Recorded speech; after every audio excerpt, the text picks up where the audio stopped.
just thought they were. You know, I actually didn't. My brakes are. you're learning behind the scenes in case you're like, how do they know? Like they Yeah, they're just just look so at good. everybody. They're It's just so like, good. I'm like, hello, hello.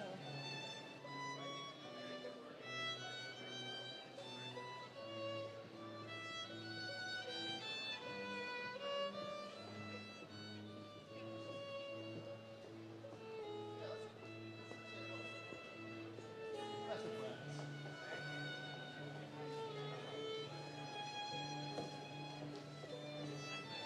All right, as a collective, let's move an inch to the right.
Welcome. I am Dr. Sitha Monrad, the Associate Dean of Medical Student Education, and it is my pleasure to declare our 2024 University of Michigan Medical School White Coat Ceremony formally opened.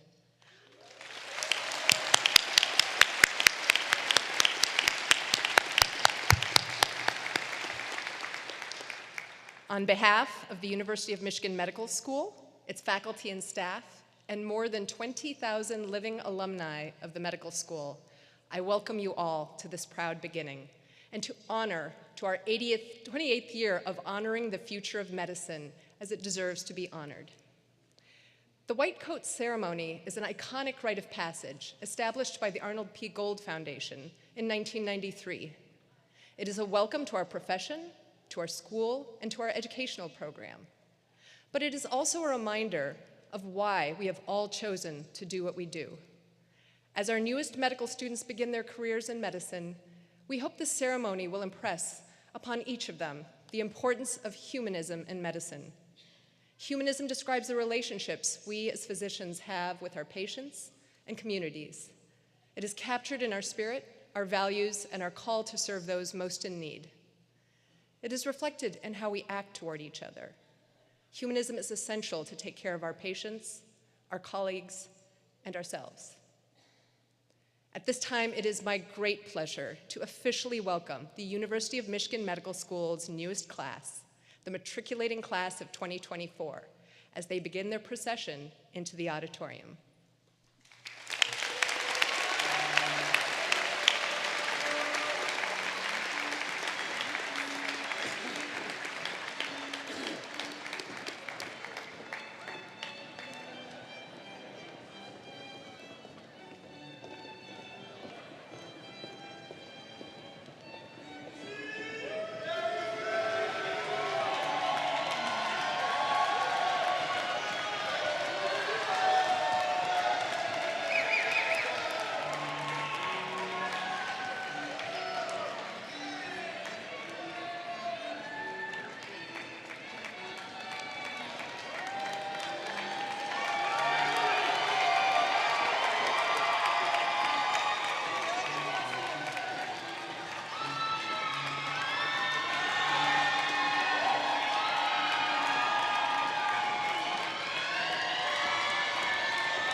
Wow.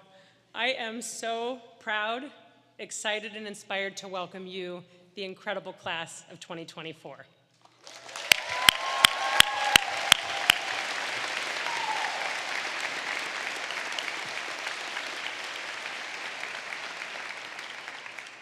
We are thrilled you are finally the newest members of this community. I would like to start with a land acknowledgement today. The University of Michigan is located on the territory of the Anishinaabe people.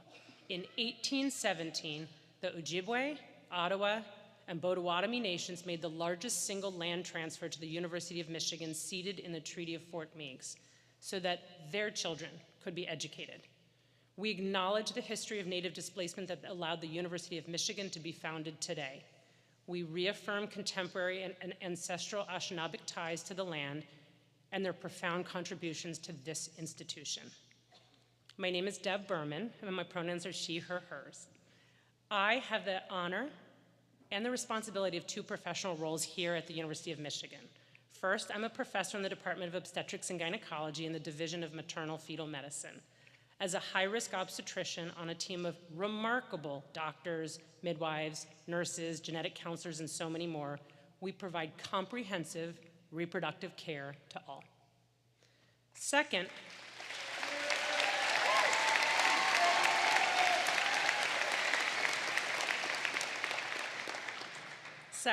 as some of you know, I am the Dean of Admissions on a team of faculty, staff, students, and alumni who helped build your incredible class. Thank you, Carol Tiener, Becky Weeks, April Daniels, and Maya Grimeritz, the greatest admissions team in the country.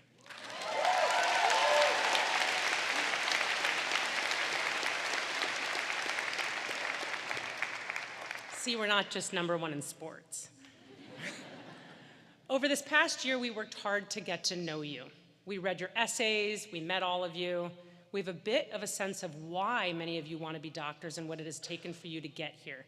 Let's talk about you. It's why we're here today. 9,338 people applied here this year. And we are matriculating you into a class of only 171.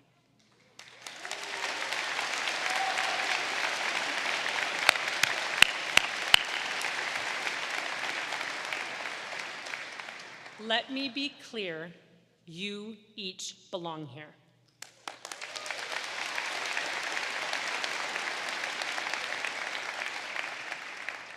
Over the next 4 years, we will be learning more about you. However, here is what we know already. 10% of your class just graduated from college. 90% have been out of college for at least a year, and 55% of those have been out for more than 2 years. You hail from 73 different undergraduate institutions. 58% of your class identify as women, 39% as men, and 3% non-binary or genderqueer. And many of you represent voices historically missing in medicine. You are just beginning your medical training, and yet to date, your class together has a combined 276 years of working with underserved populations.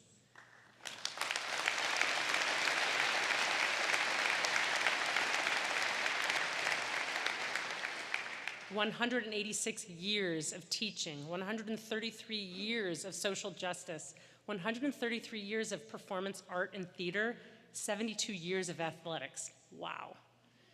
So why are we here today? To welcome you to this profession while including and celebrating those who helped you get here. Your friends, your family, your guardians, your supporters, and our generous donors. And to bring you into the fold of this magnificent university, medical school, and healthcare system. In addition to providing you with 2 tangible items, your white coat and your stethoscopes, here are some intangibles, some of my thoughts to keep you and with you through your journey. I recently had the opportunity to attend an art retreat. Yes, you heard me. It was called The Makery. It was run by a dear friend. She's been trying to get me to go for 15 years. I don't know why it took me 15 years. We can talk about that over bubble water. But she insisted it was a must-attend, do-not-miss experience. So I actually listened to her and I went. This particular retreat was called The Space Between. She told me that we were going to explore the space between, all the while we were going to learn how to breathe and how to paint watercolors. I deliver babies. As my brother will tell you, I'm not necessarily great in the artwork department. Well, let me tell you, as a surgeon who operates within the lines, I was initially quite uncomfortable with this concept of painting with paints that literally drool and bleed into each other, and the final product looks nothing like what you intended. And I was also quite uncomfortable about this phrase, the space between. What does that mean? From the moment I arrived at the retreat and ever since I returned, I've been unable to stop thinking about this phrase, the space between. I relate to it as a high-risk obstetrician. Why? Well, pregnancy is truly a space between. It is a space between conception and birth. This vital space is not something that is overlooked or glossed through. Actually, the opposite is all too true. A lot of attention is paid to this space between. Pregnancy is crucial to the growth, literally and figuratively, of the pregnant person, their family, the chosen family, and the fetus. Similarly, and I'm bringing this back, medical school is the critical space between all you have experienced, your undergraduate years, your years serving in the military, working at your parents' gas station, having babies, training as an athlete, teaching third grade, working as harm reduction nonprofits, and your years as a physician. This space between is your time to explore your strengths, confront your challenges, and develop further resilience. Each challenge you face will shape you into a more empathetic and skilled doctor. Medical school is not just about accumulating knowledge or mastering skills. It's about evolving into a compassionate and competent healthcare professional. Medicine is as much about human connection as it is about science. This time for you is a golden opportunity to nurture and forge connections. Think of it like blending of watercolors on a canvas. Each of you brings unique textures, perspectives, and experiences. As you interact, share and collaborate with your classmates, mentors, and future colleagues, support one another. These bonds will not only enrich your medical education and create more vibrant, colorful experience, but will also provide a network of care and understanding as you demand the best for your patients. Please know that medical school is going to happen in tandem with life. Relationships, family deaths, births, new personal health diagnoses, local, regional, national, worldwide traumas and disasters, and so much more. Look around. You need each other through these years. You need each other to support you and to help you become the physicians we need you to be. This space between your years in medical school is a time to clarify your values and purpose. What do you stand for? What kind of impact do you want to have? Engage in reflective practices and cultivate a mindset of lifelong learning. Approach each experience with curiosity and intention. Please do not be passive. Paint your own picture with thoughtfulness and determination. Use broad brushstrokes as well as fine strokes. Leave your mark. Lean in fully. This space between is not just a waiting period, it's a crucial part of your journey. You are not just becoming doctors. You are the heart and soul of medicine. As you have all heard me say countless times already, you are the people who are going to be caring for me and my family. Thank you. My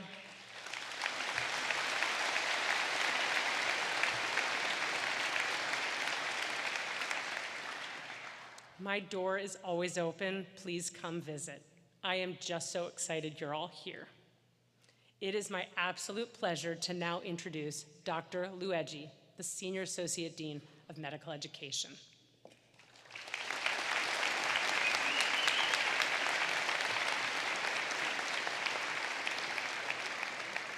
Thank you, Dean Berman. It's my pleasure to work with you. You've been so committed to building this class, and it has been an absolute privilege to meet every applicant. Thank you for that. Good afternoon, everyone. On behalf of the faculty, staff, and learners of the University of Michigan Medical School, it is my distinct privilege to welcome all the incoming students. M1s, please stand. If you are able. Now take one tiny step forward, if you are able. Michigan is the birthplace of experts. Welcome to the first day of the rest of your lives. You have just taken your first step toward becoming an expert. Please be seated.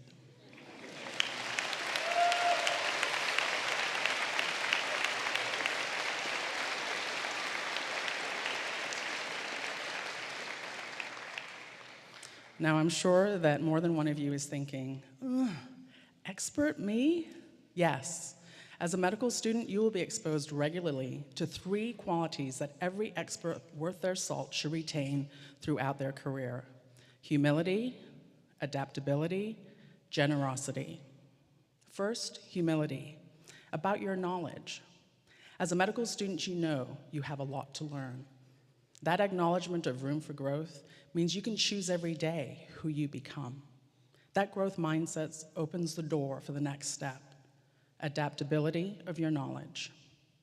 Medical education experts Mylobulis and Woods coined the term adaptive expert. These are the kinds of expert that use problems as opportunities to gain new knowledge and to think of new solutions to old problems. Aspire to continuously add to your fund of knowledge each day of your career, as you will be doing as you go through medical school. Finally, be generous with your knowledge. For the best experts, share their knowledge and give it life outside themselves. Embrace other learners in your space. Share with your classmates and the classes that will come after you. Humility, adaptability, generosity. Retain these 3 qualities and you will know very well as a medical student, and you will be well on your way to becoming an adaptive expert. Today is special not only for students, but for family members, friends, and loved ones, without whose unwavering support many students would not be here today. To our student supporters who are joining us today, personally or virtually, thank you for being cheerleaders, soundboards, and we-needed sources of comfort. We would like to acknowledge you with applause.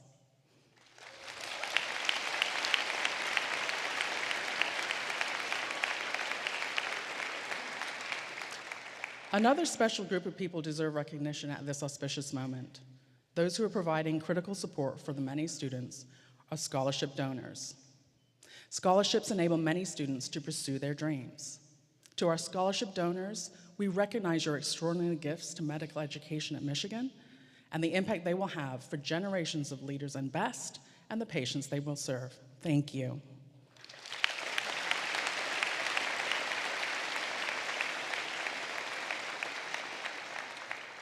And students, your network of champions and supporters goes beyond loved ones and donors.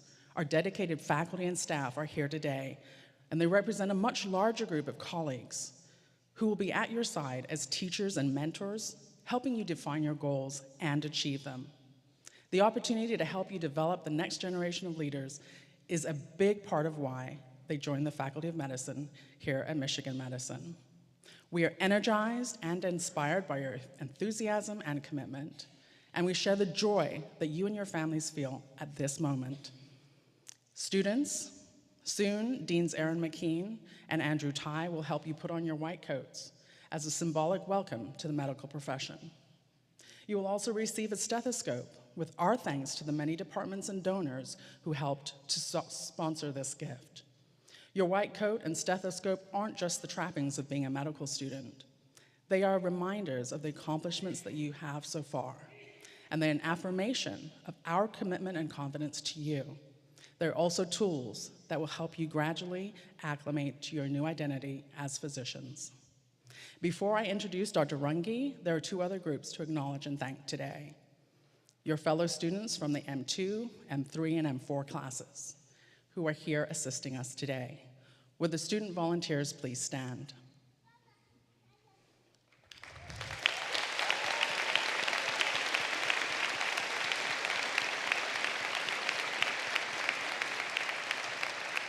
Thank you. And the many generous alumni and faculty who provided gifts to sponsor the ceremonial white coats.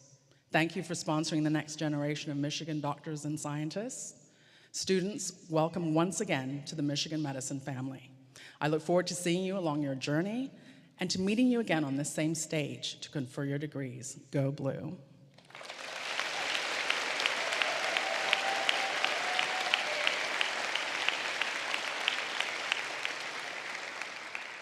It is now my honor to introduce Dr. Marshall Runge, Dean of the Medical School, Executive Vice President for the Medical School Affairs at the University of Michigan, and the CEO of Michigan Medicine. Please welcome Dr. Runge.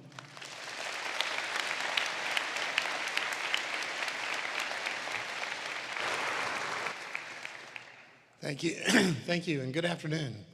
It is a great pleasure to see all of you today and to welcome you to the Michigan family. Healthcare has never been more important, nor the tools at the hands of physicians more effective. We're entering an era when healthcare delivery and medical practice will take on new dimensions of innovation, adaptation, and technology. And as you've heard already, you're here to learn the skills that will enable you to improve health in many different ways, in a multitude of ways. As you join the Michigan community, I ask that you learn, that you grow, that you interact with our mission and our core values as context. Michigan Medicine's mission is to advance health to serve the world, and you will certainly learn how to do that.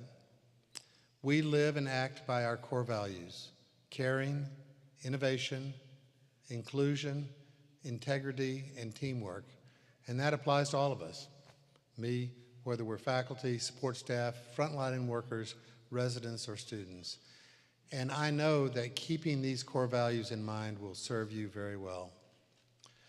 Regarding the next 4 years, I've got a few thoughts that might be useful advice to you as you begin your careers in medicine. And as I look back on my own professional life, I learned many lessons, as you will, but the most important of these are, first, benefit from mentors. Respect them, honor them, and never let them go. My career, and really my life, benefited greatly from several wonderful mentors. Of course, we didn't call them mentors then, but that's what they were.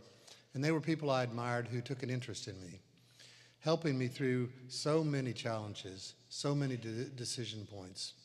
And I continue to call my mentors for advice and for guidance for many, many years, sometimes about medicine, sometimes about life.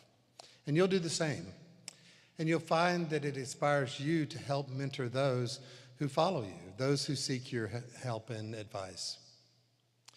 The second is to develop a plan, but don't feel like you have to stick to it. Actually, I just learned today while we were talking before the ceremony that about 50% of students who come to Michigan for medical school end up going into what they thought they were going to go into. So your personal roadmap may change.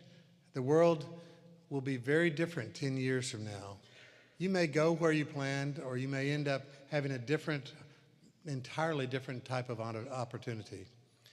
Joseph Campbell, who was a scholar on comparative mythology and religion at Sarah Lawrence College, said, "We must be willing to let go of the life we planned so as to have the life that is awaiting us."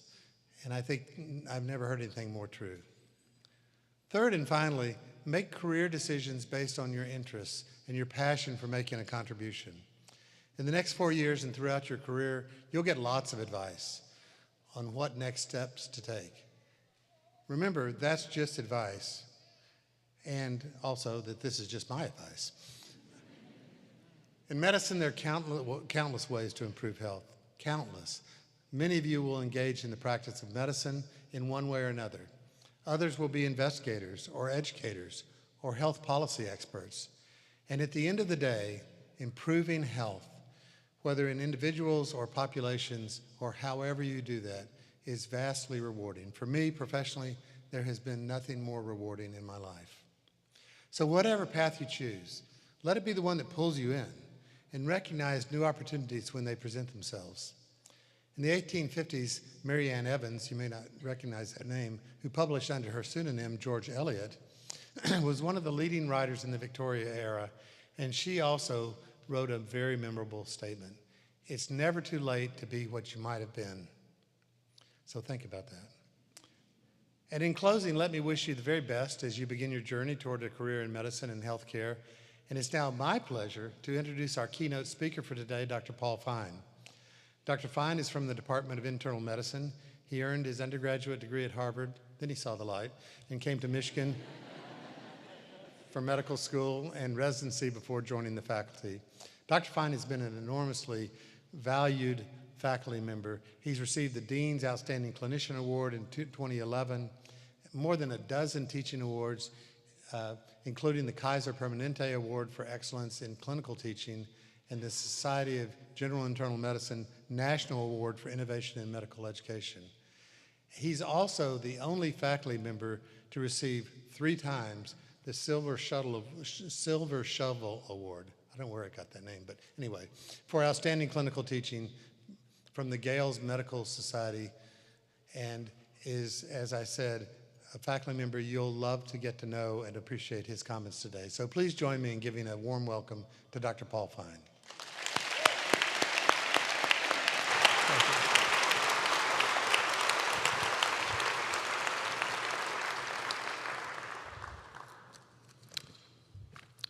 Thank you, Dr. Runge, and good afternoon, students. It is a great privilege to share this momentous day with you and your honored guests. Given my musical mediocrity, I never thought I'd get to the stage at Hill Auditorium. Now that I'm here, I hope you won't mind hearing a few thoughts from someone who has just a little more medical experience. In fact, I've done the math, and if we assume your career started when the ceremony did, my time in medicine has been a little over 820,000 times longer than yours. Yes, that pretty much explains why I see what I do when I look in the mirror. The foundation of medical training is asking and answering important questions. So let's start with the one that is most relevant today. Why is it that physicians traditionally wear white coats? Well, sadly, I don't know. But as a senior faculty member, I can't possibly admit that, so I'll just quickly change the subject and hope that you won't notice. In our profession, we hear a lot about evidence-based medicine, or EBM. It's a systematic approach in which doctors' decisions are guided by the best available evidence from clinical research. The idea is that we apply the research results when a given patient is sufficiently similar to those who participated in the studies. But EBM can't serve as the only basis for advising that patient. We need to add something just as important, what I like to call relationship-based medicine, a crucial part of our profession long before EBM was a possibility.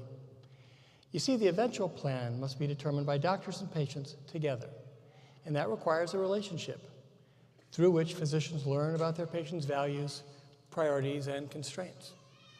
And I'm sure you can easily see a fundamental difference emerging. Evidence-based medicine is built on the ways in which patients are similar to others, specifically to study participants, whereas relationship-based medicine requires the discovery of how patients are different from others, identifying the qualities that make them unique individuals. Now, why bring this up on your very first day? Because there's another important difference, one that can affect students' morale. With evidence-based medicine, you're going to find that it takes a while to become confident and capable. There's a lot to learn. This may discourage you at times, as you'll be comparing yourself to residents and faculty who are much more experienced, maybe even 820,000 times more experienced. But there's good news. With relationship-based medicine, you can excel immediately. Of course, we'll be teaching you communication techniques and some good questions to include, but those are just refinements. You have the ability, even today, before your first lecture, to relate to patients with the empathy, respect, and genuine interest that constitute the core of relationship-based medicine. And I'll tell you something else. Often it's these traits that patients appreciate the most. Obviously, they desire and deserve clinical proficiency from any physician with whom they interact. But trust me, they remember the person who takes time with them, treats them with kindness and concern, makes eye contact, and patiently explains things in terms they can understand. For the most part, they enjoy seeing the doctor or the medical student as a person with whom they can make a connection, valuing warmth and personality over sterile expertise. Importantly, these conversations need not be restricted to health issues. In fact, sometimes it's better that the medical topics be put aside for a few minutes. Patients with severe long-term conditions are forced to spend a lot of time thinking about the disease, being asked about the disease, and being advised about the disease. They might easily get the impression that other people regard them merely as a repository of the illness. Consider a woman admitted to the hospital for ongoing treatment of lung cancer. When we choose to talk with her first about almost anything but the cancer, family, hobbies, the books she's reading, it isn't wasting time on trivialities. It's actually therapeutic, an opportunity for her to be viewed and to view herself as the person she has always been. It's remarkable how often I have seen a patient's demeanor change dramatically after such seemingly off-topic discussions. Suddenly, there is greater animation with more eye contact, more smiles. The deepening of our connection in such moments is actually palpable. What about the clinicians? We benefit too. Relationship-based medicine makes what we do more enjoyable and rewarding.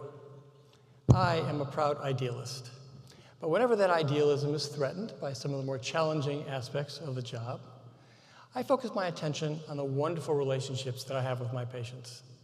Sure, we have diabetes to manage and aches and pains to sort out, but when I look at the patient list each day, I have the pleasure of anticipating conversations, even if brief, about vacations, children, music, football, you name it. We have inside jokes. Sometimes we have tearful goodbyes. Many patients will tell me how they're doing until they have first asked about me and my family. How special is that? We clinicians also get a less obvious benefit, one that is sometimes elusive, assurance that we really are making a difference.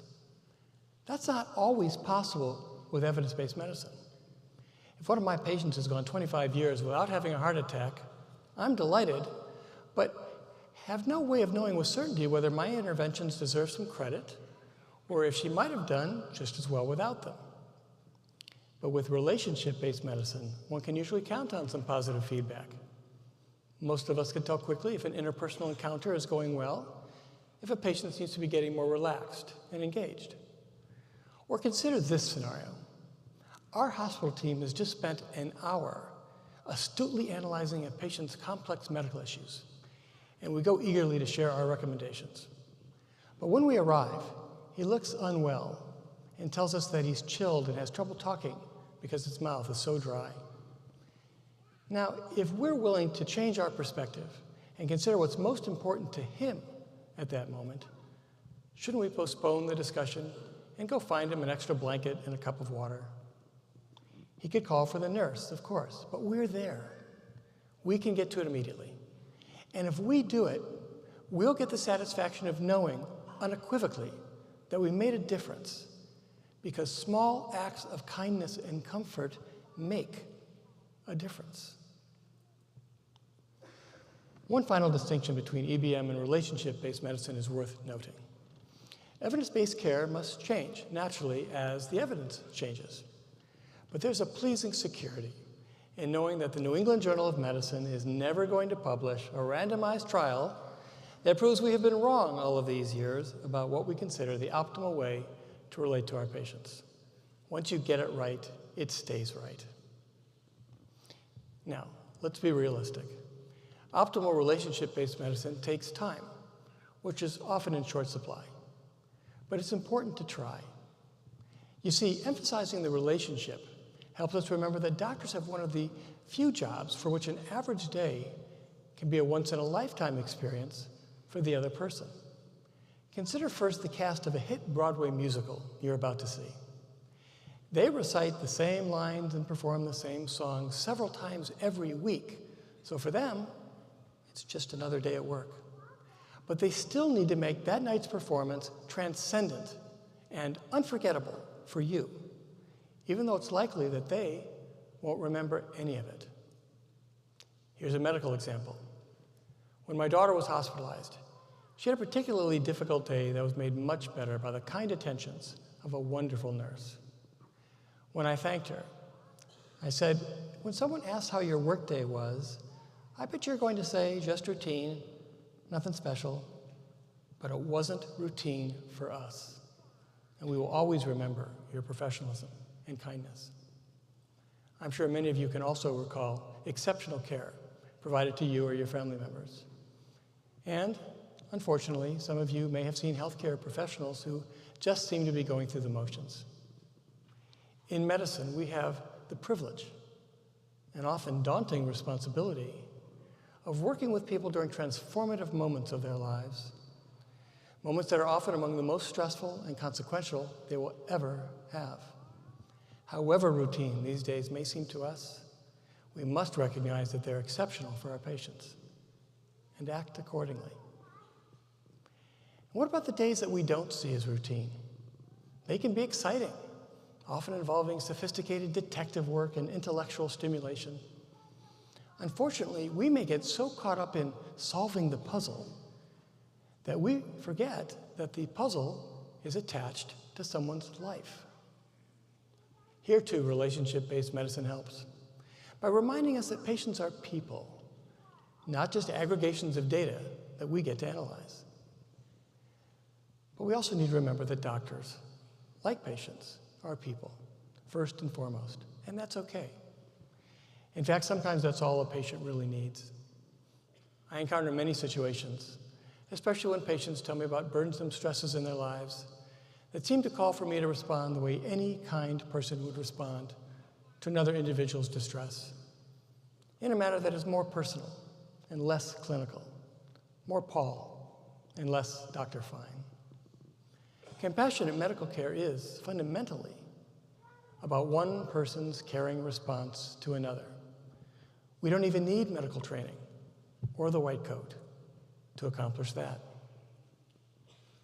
In my view, our white coats, however we came to wear them, represent just the right blend of evidence-based and relationship-based medicine, even though the tag on the back of mine insists that it's 80% polyester and 20% cotton. I've even come to appreciate a symbolic meaning in the white fabric. You see, we live in an era of disease advocacy, with many conditions now represented by ribbons of a certain color, each designed to heighten public awareness and to foster a supportive community for those affected. Red for heart disease, purple for pancreatic cancer, etc. One site I found listed 502 different examples. Might someone feel overlooked because there's no way for us to acquire and display all 502? But I look at it like this. White light refracts into all of these colors. We can think of the unadorned whiteness of a coat as having within it the entire spectrum of ribbon colors, a rainbow of compassion for those with any health concern. For now, most days, you'll set the coat aside. You'll learn the science. You'll study the evidence that underlies evidence-based medicine. It's all tremendously important and interesting. But the coat will be there waiting, ready to go, urging you to offer your future patients some implicit promises. I'll take time to know you and make it my plan to listen with kindness and do what I can. I'm still just a person, but one who will try, one who can smile, and one who can cry. I can't promise a cure, but I promise to care. When you're looking back, you will know I was there. All this sounds pretty idealistic, I know. But this is a day for idealism. In fact, this is a profession for idealism, and we need it now more than ever. Medical students often come in full of such notions, only to have them eroded somewhat by the demands and the culture of clinical medicine. Let me encourage you to fight against that tendency. Imbue your sense of purpose with some elasticity so that it won't be displaced too long by the stress that this work inevitably produces. Idealism isn't naivete or a denial that these professional stresses exist. On the contrary, I have found that it helps me on the hard days to remember why I chose a career in medicine and what I hope to accomplish when I began my medical training 39 years ago. In other words, I may not know why doctors first started wearing white coats, but I do know why I wear one. I very much hope that you find as much meaning in yours.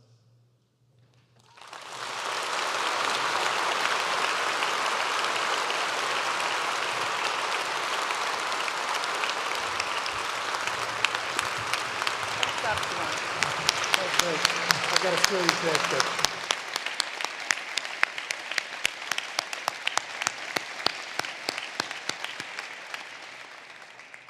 Thank you, Dr. Fine, for those words.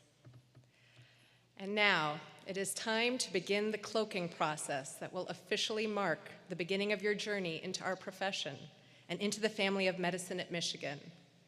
As you don your white coats, you acknowledge the responsibilities and obligations of our profession and commit yourselves to both scientific excellence and compassionate patient care.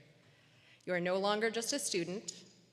You are assuming the responsibility to prepare yourself to care for your future patients who will entrust themselves to you. We, the faculty of the University of Michigan Medical School, realize this is a long process, but today you take that first step under our guidance and tutelage.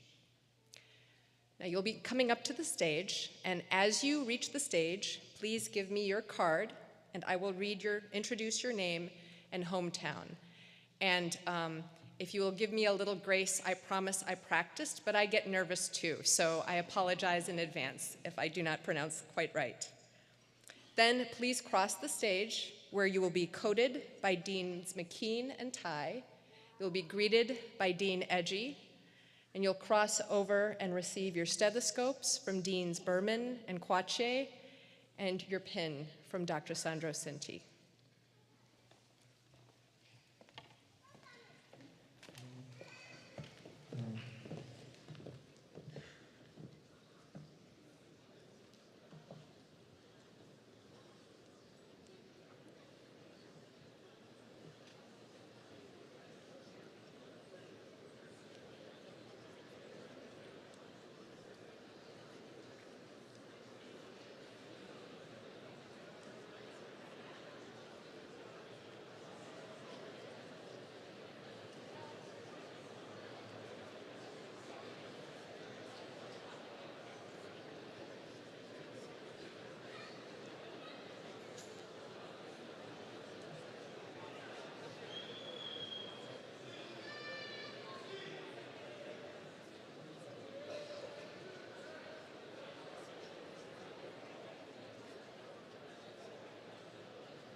Kaya Agard from Bothell, Washington.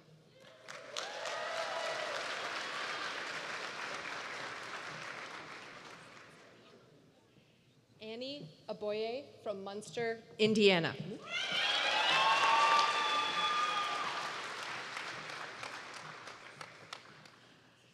Lina Abutawali Wile from Amman, Jordan.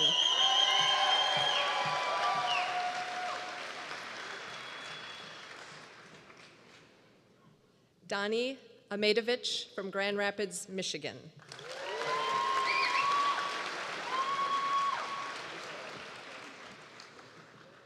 Amir Graydon Al-Kafaji from Chicago, Illinois.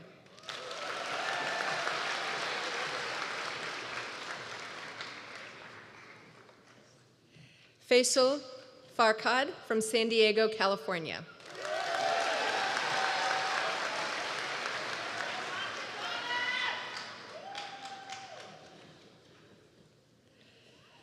Chukwudubem Vincent Onwuna from Canton, Michigan.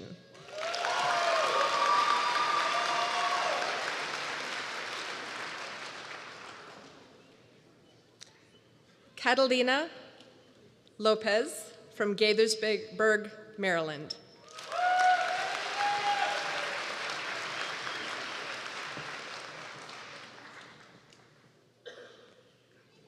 Darwin Arias from Ossining, New York.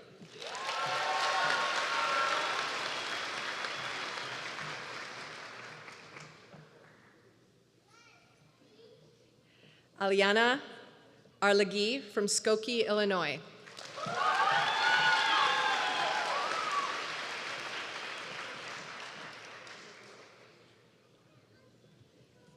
Tejas Atavle from Novi, Michigan.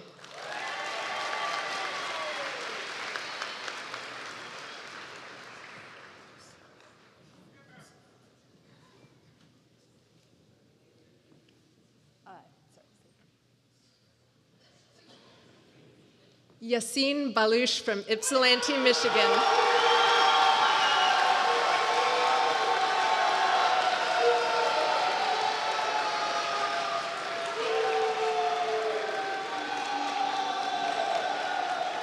Ahmed Banaga from Canton, Michigan.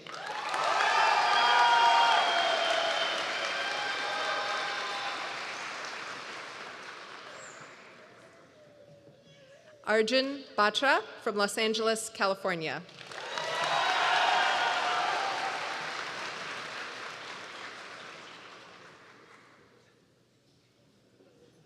Maya Barrand from Canton, Michigan.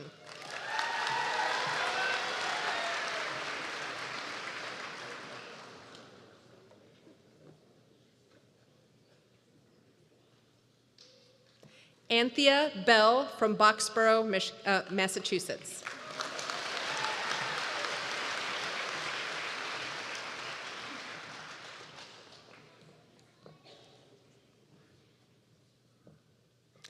Gregorio Benitez from Central Falls, Rhode Island.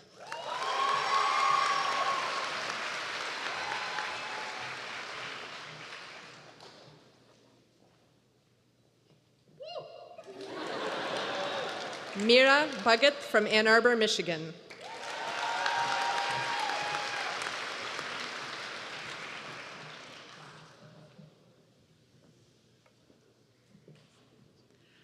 Anjal Pungu from Bloomfield Hills, Michigan.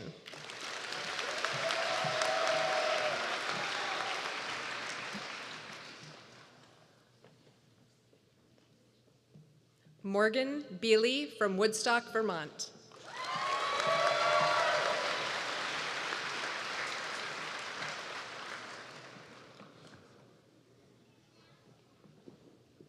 Saket Bikmal from Ashburn, Virginia.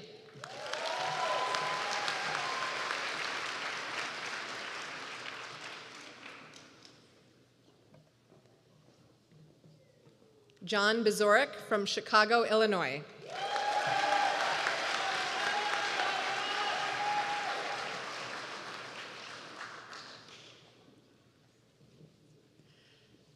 Pratiksha Boinapalli from Grand Ledge, Michigan.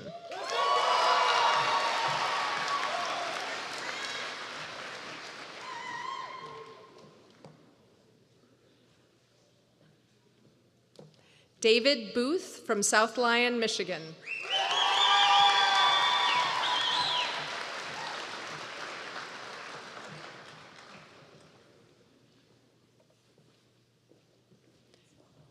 Gabriella Brown from Shelby Township, Michigan.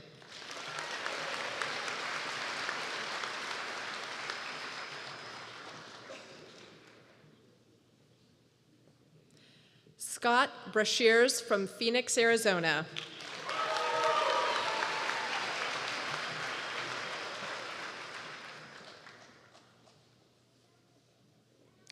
Catalina Butler from West Branch, Michigan.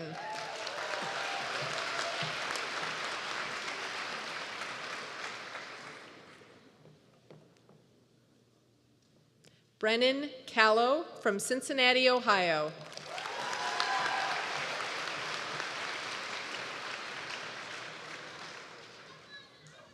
Paul Karn from Escanaba, Michigan.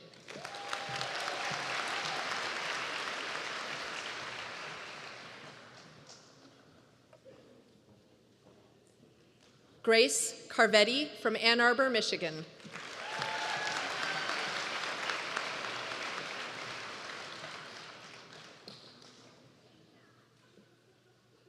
Joshua Chen from San Francisco, California.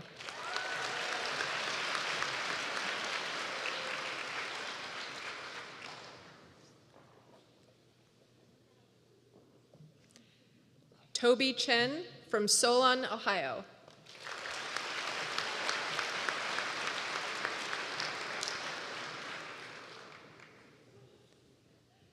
Selena Chua from Covina, California.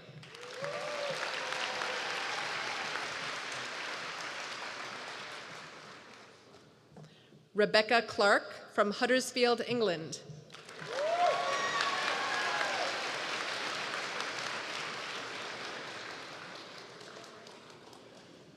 Ian Cleary from Macomb, Michigan.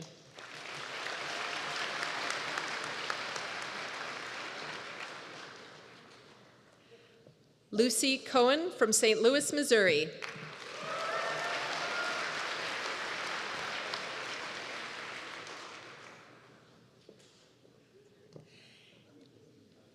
Anna Cohen-Uram from Fairfield, Connecticut.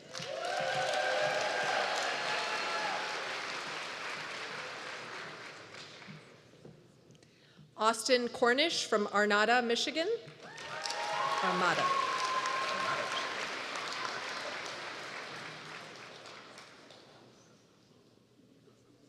Ben Costa from Wyckoff, New Jersey.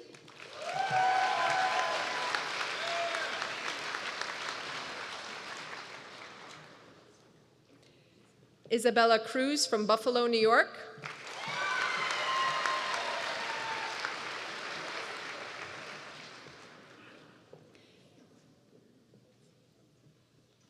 Gabriel Quillen from the Bronx, New York.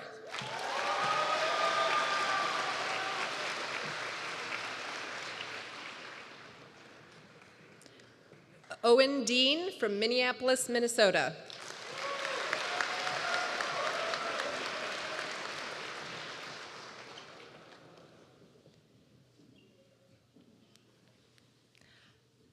Aja Sharba from Pleasanton, California.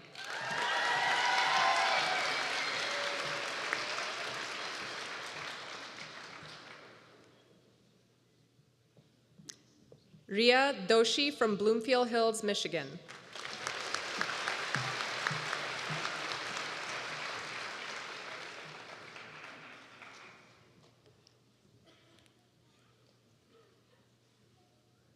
Jack Dozier from Chapel Hill, North Carolina.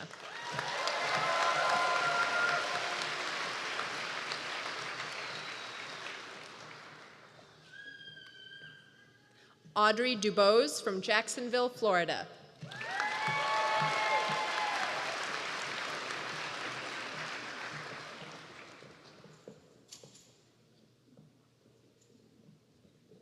Cindy Edelman from Ann Arbor, Michigan.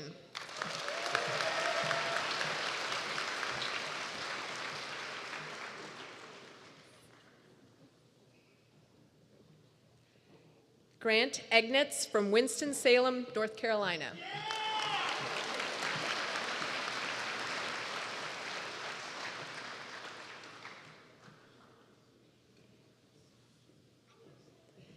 Matthew Eitzman from Saline, Michigan.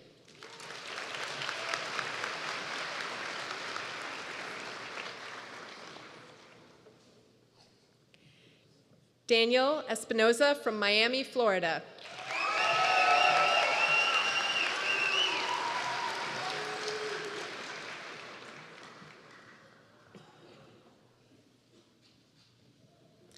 Mary Falestine from Cairo, Egypt.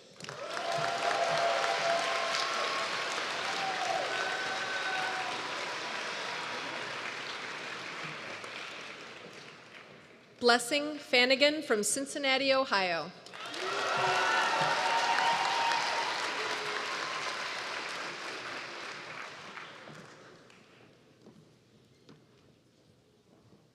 Emmanuel Fatodu from Miami, Florida.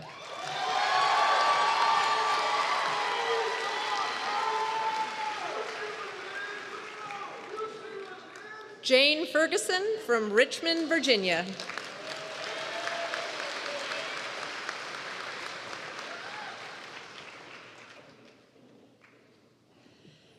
Darlene Ferrer from Dededo, Guam.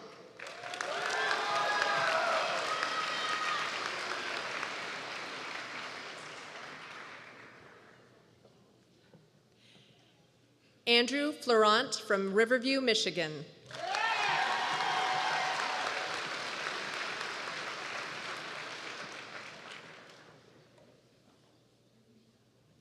Jada Fomengia from Beltsville, Maryland.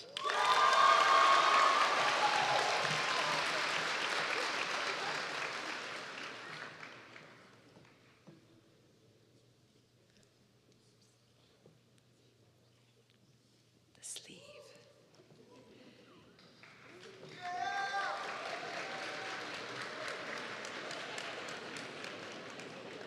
Catherine Frost from South Haven, Michigan.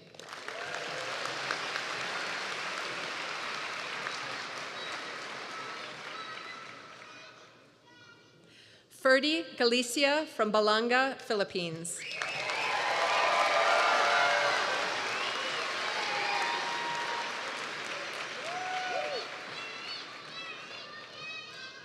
Veronica Gilbert from Grand Rapids, Michigan.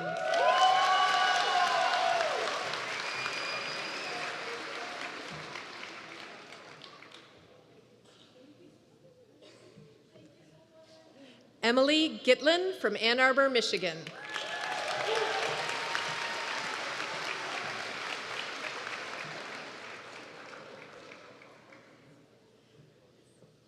Tejas Goodbole from Salem, Oregon.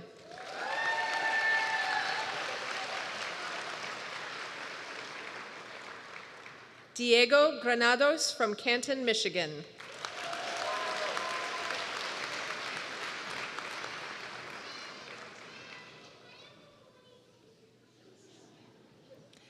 Mahesh Gupta from Zionsville, Indiana.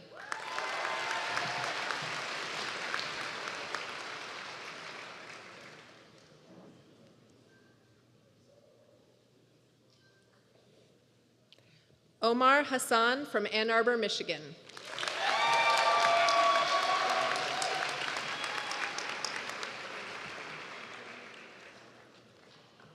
Lily Hauptman from St. Louis, Missouri.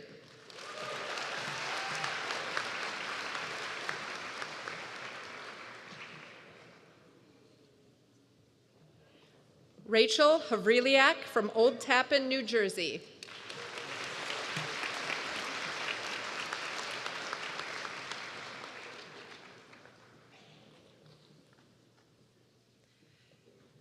Santi Herman Alzate from Tampa, Florida.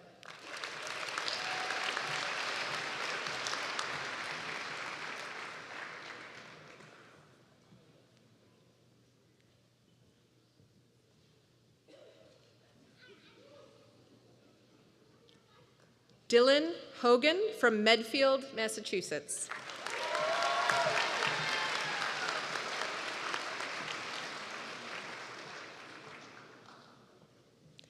Kyle Homer from Sherwood, Oregon.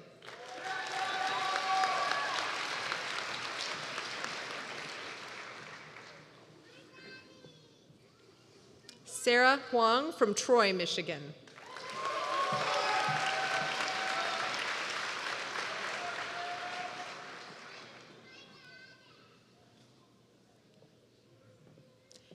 Hannah Jackson from Midland, Michigan.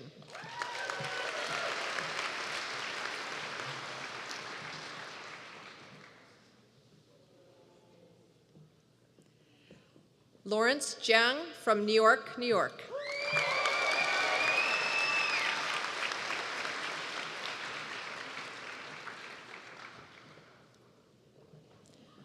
Jewel Kubil from Ann Arbor, Michigan.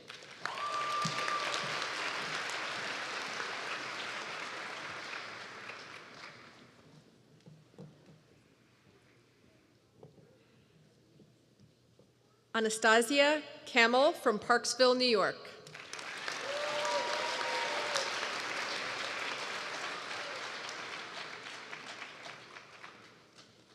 Mackenzie Kay from Palo Alto, California.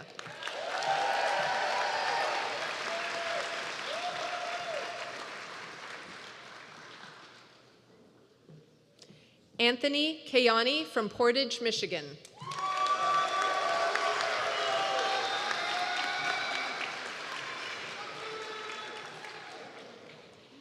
Soha Kazmi from Lakeland, Florida.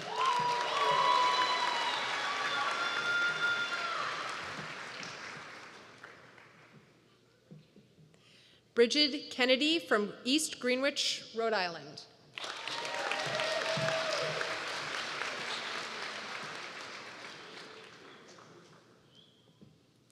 Maureen Kessler from Bozeman, Montana.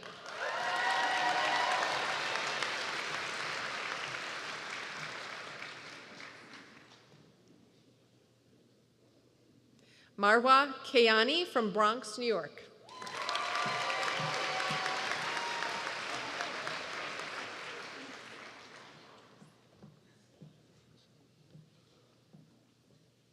Hain Kim from Bogart, Georgia.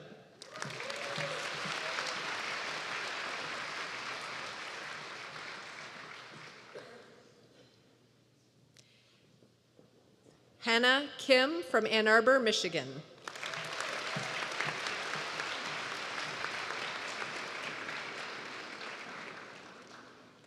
Julie Kim from Clarksville, Maryland.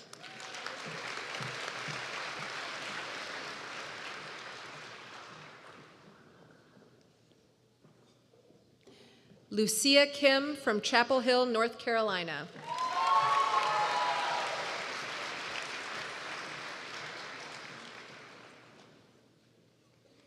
Jenna Karali from Oshkosh, Wisconsin.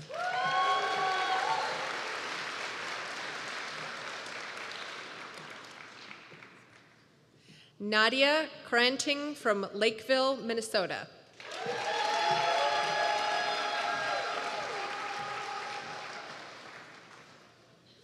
Sorry. Paul Kozlowski from Macomb, Michigan.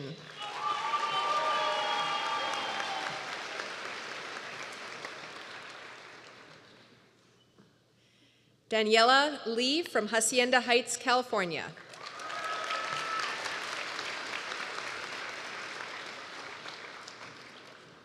Madeline Lee from Ann Arbor, Michigan.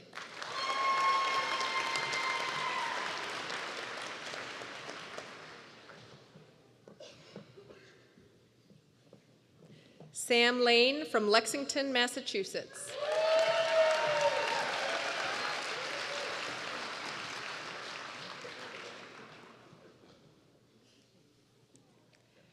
Ariana Lerner from Huntington Woods, Michigan.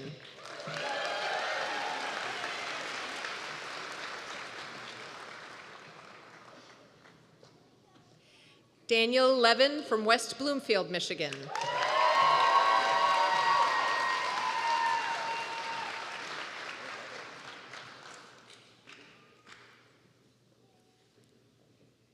Josie Lee from Newtown, Pennsylvania.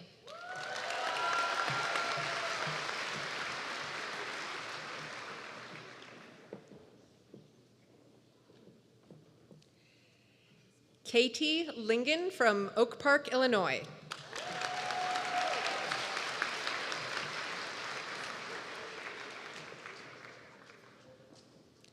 Alex Loynard from Morelia, Mexico.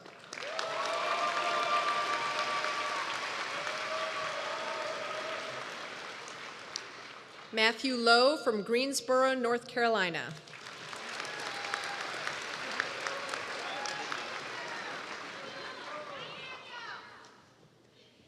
Jalen Maldonado from New Orleans, Louisiana.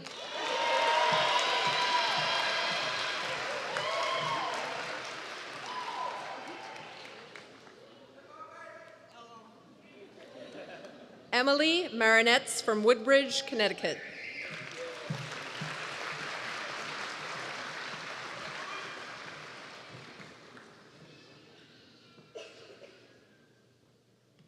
Jaden Matthews from Chattanooga, Tennessee.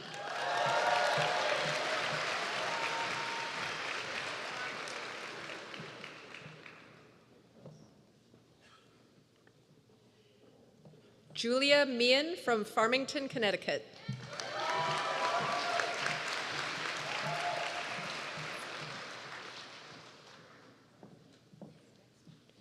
Julia McGeed from Shelby Township, Michigan.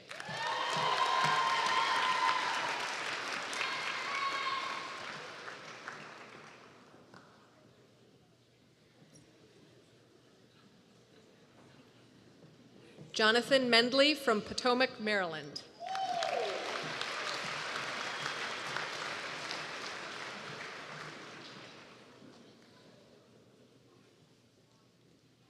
Mira Menon from St. Augustine, Florida.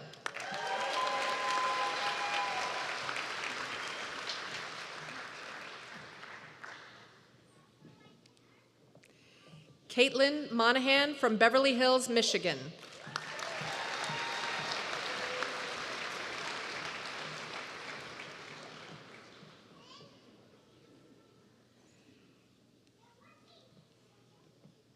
Madeline Morrow from Green Bay, Wisconsin.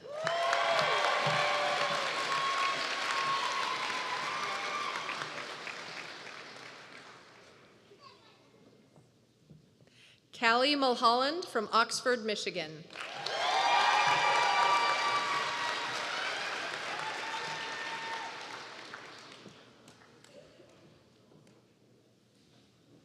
Yusuf Nageti from Giza, Egypt.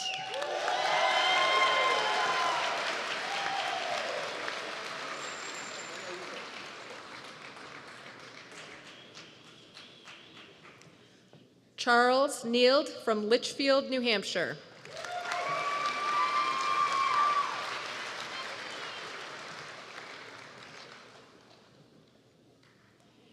Matthew Nelson, from Grand Rapids, Michigan.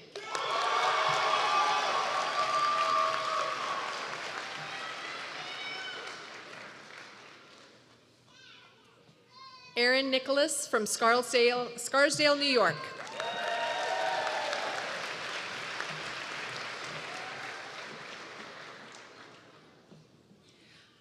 Ariana Nagosian from Northville, Michigan.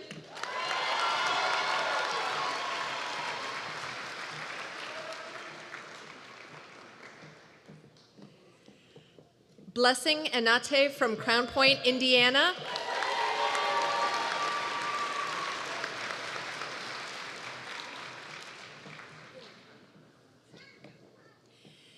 Ginika Waba from Woodbine, Maryland.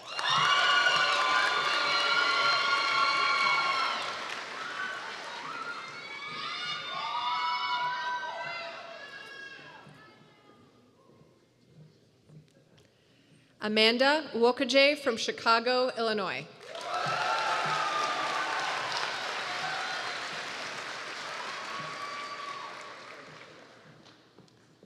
Varshini Odeyar from Mason, Ohio.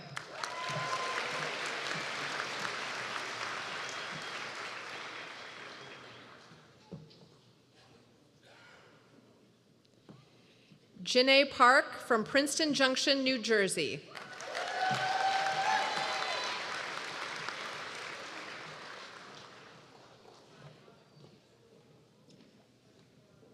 Sean Parks from Shoreham, New York.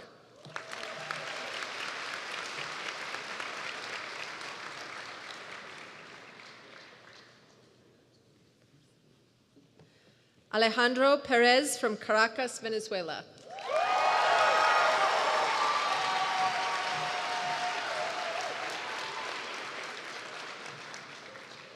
Sophia Perez from DeWitt, Michigan.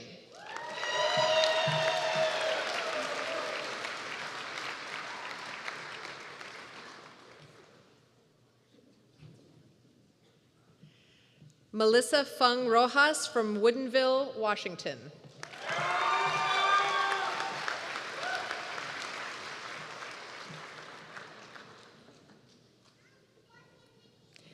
Jackson Pofol from Scottsdale, Arizona.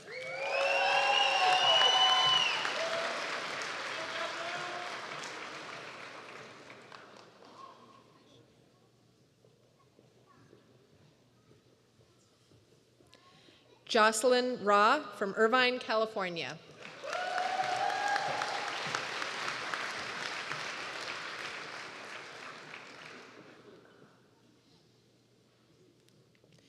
Nisha Rajakrishna from Grand Rapids, Michigan.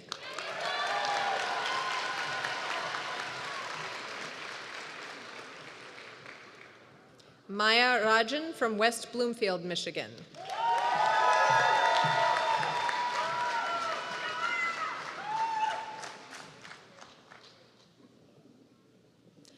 Mohammed Rashad from Lexington, Kentucky.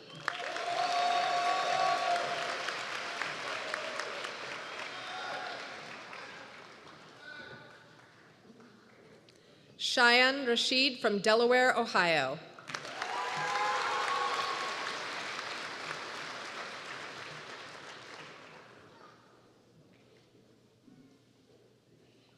Geeta Rastogi from Rochester, Michigan.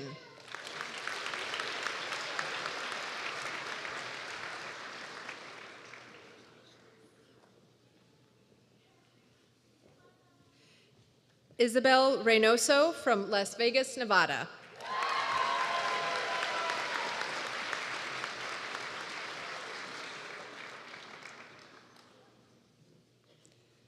Maria Rivera Santana from Mayaguez, Puerto Rico.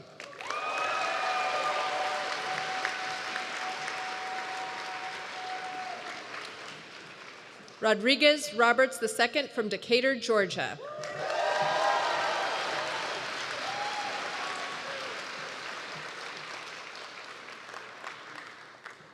Paula Rodriguez from Weston, Florida.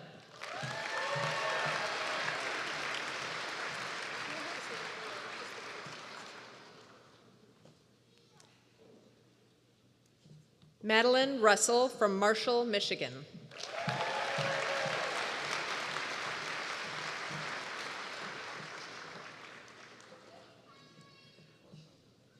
Anna Russo from Bologna, Italy.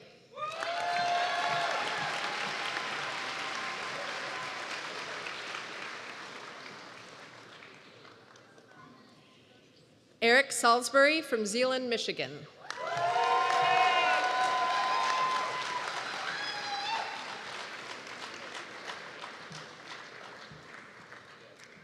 Shreya Salvi from Farmington, Michigan.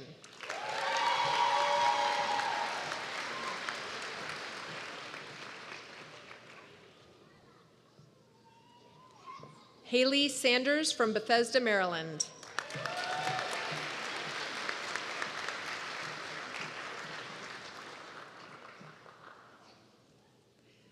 Maisie Schuler from Jackson, Michigan.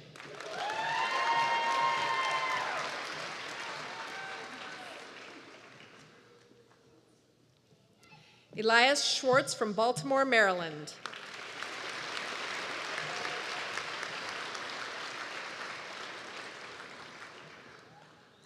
John Schwenker from Columbus, Ohio.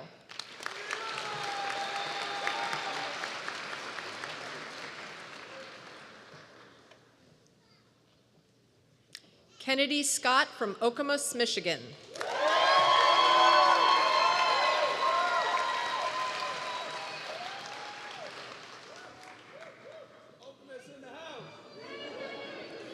Jill Scribner from Wyandotte, Michigan.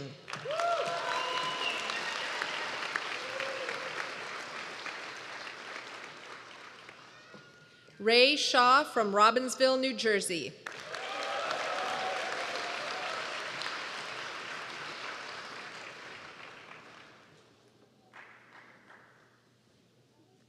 John Shaheen from Farmington Hills, Michigan.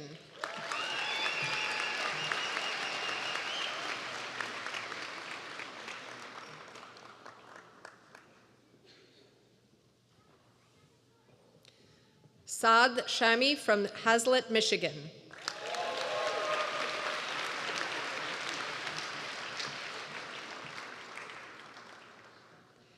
Radhika Sharma from Lexington, Kentucky.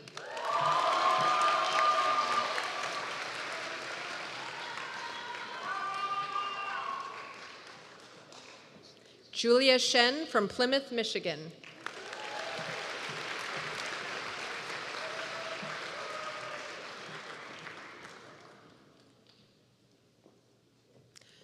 Yara Batista from Uberlandia, Brazil.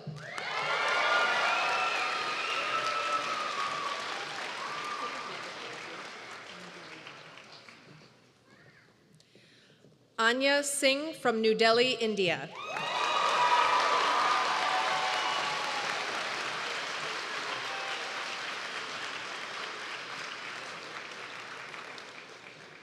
Natalie Slosar from San Diego, California.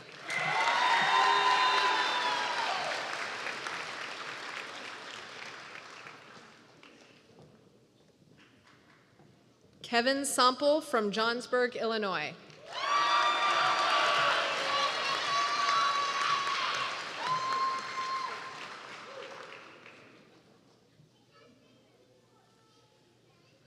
Bonnie Spence from Ann Arbor, Michigan.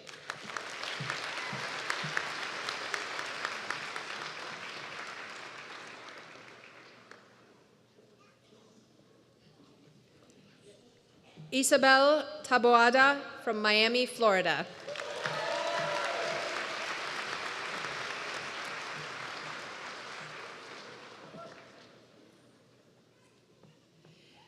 Peter Thabit from Southgate, Michigan.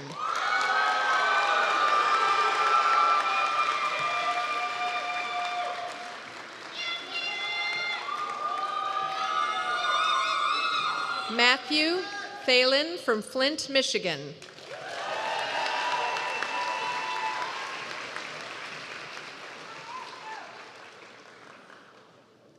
Casey Thompson from Harrison, Michigan.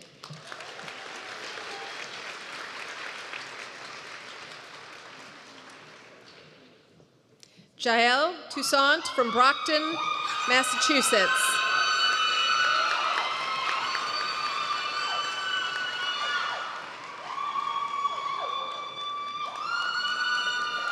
Ayush Unadkat from Ann Arbor, Michigan.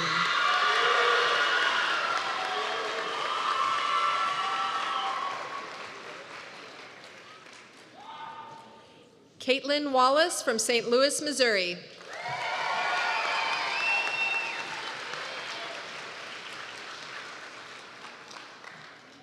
Charlie Walsh from Ann Arbor, Michigan.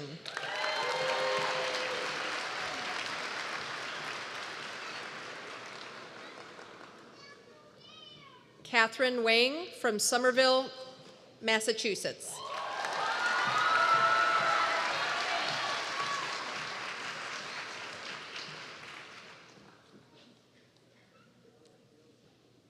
Alexis Warchuk from Jackson, Michigan.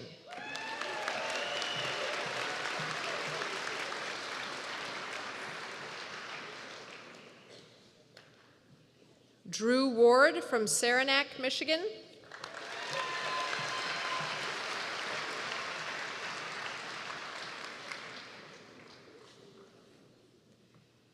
Jacqueline Wasserman from Ann Arbor, Michigan.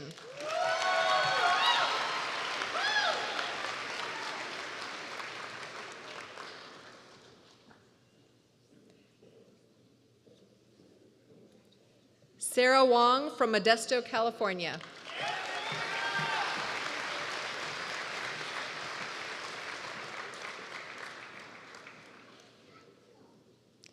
Harry Yang from Rochester Hills, Michigan.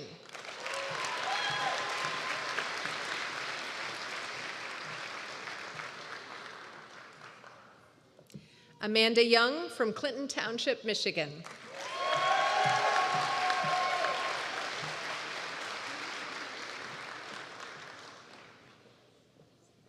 Josh Youngs from Niles, Michigan.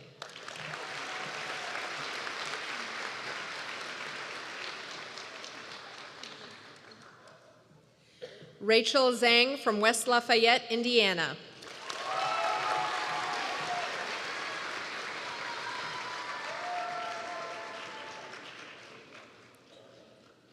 Stanley Zhu from New York City, New York.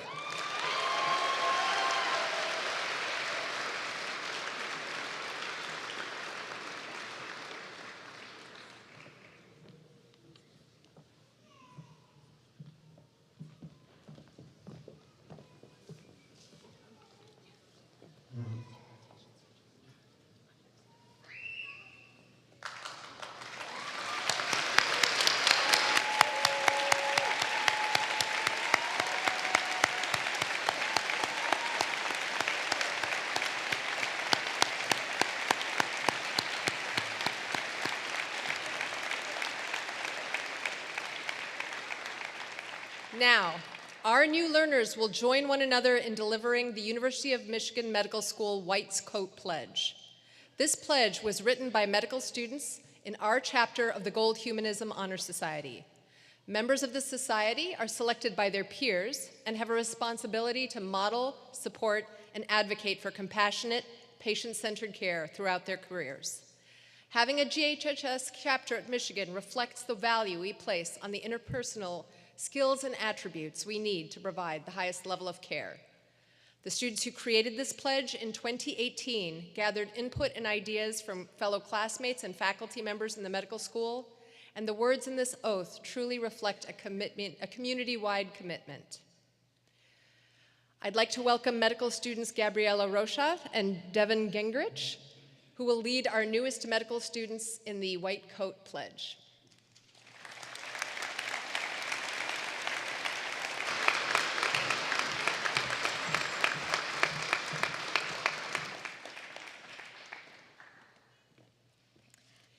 Students, please stand. Repeat after us. I will listen to each patient's unique human story.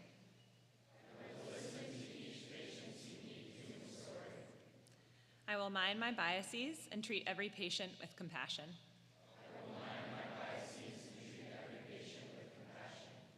I will assume the best in others and be kind.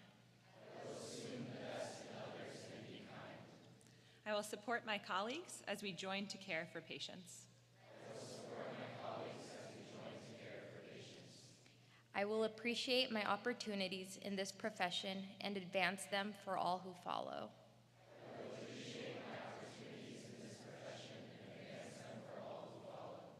I will care for myself as I care for my patients. I will forgive myself for my mistakes and learn from them. I will strive for excellence while being mindful of my limits and those of medicine.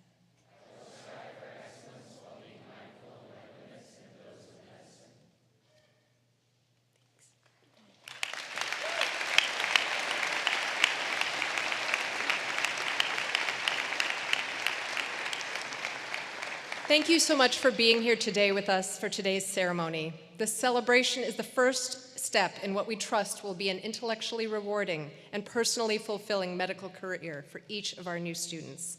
I hope today has been as inspirational for all of you as it has been for us.